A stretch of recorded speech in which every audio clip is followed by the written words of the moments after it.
Bonjour à toutes et à tous, fidèles auditeurs de Corbeau News Centrafrique. Bienvenue dans le Studio C pour votre chronique quotidienne d'actualité, celle qui ne mâche jamais ses mots et décortique l'information sans filtre. Aujourd'hui, on va parler d'une évasion rocambolesque qui, étrangement, ne résout pas tout. Je suis bien sûr avec mon incontournable Arsène Feimonazoui. Arsène, alors, un gendarme s'évade, mais l'histoire est loin d'être simple, n'est-ce pas? Bonjour Adèle, c'est une sacrée histoire, oui, d'une complexité qui frôle l'absurde, même. On pourrait croire à une bonne nouvelle, mais les détails sont plus tordus qu'un serpent sous la pluie.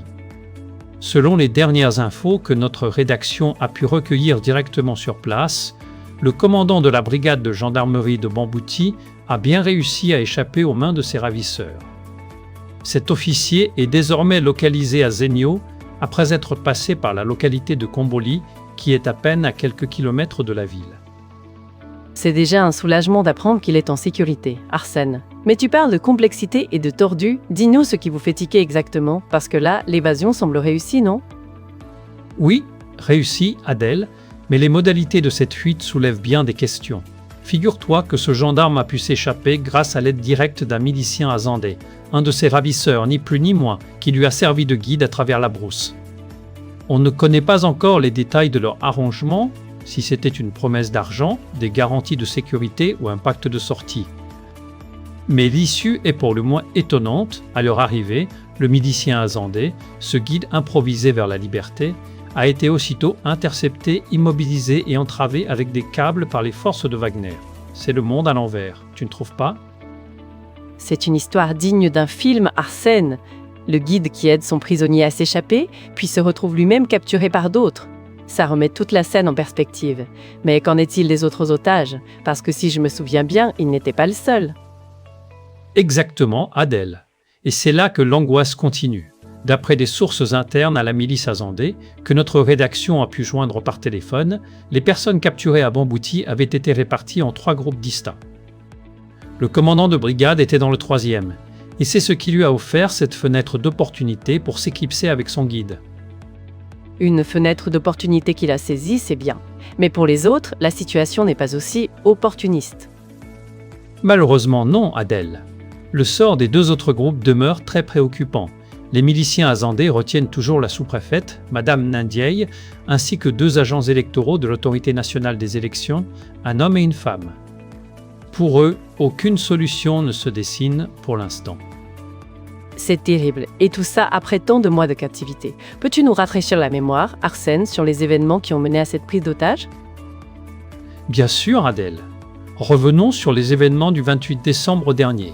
C'était en pleine période des élections groupées, présidentielles, législatives, municipales et régionales. Les miliciens azandais avaient alors fait irruption dans la ville stratégique de Bambouti. Les soldats des forces armées centrafricaines, surpris par la violence de l'assaut, avaient dû se retirer, laissant la ville aux insurgés. Donc, la ville est tombée aux mains des miliciens pendant les élections, sans grande résistance des FACA. C'est déjà une défaillance. Et ce sont ces miliciens qui ont pris les otages, j'imagine? Précisément. Pendant une semaine entière d'occupation, la milice a exercé son pouvoir sur la ville et c'est là qu'ils ont procédé à l'enlèvement du commandant de brigade, de la sous-préfète et des 2 agents de l'AN.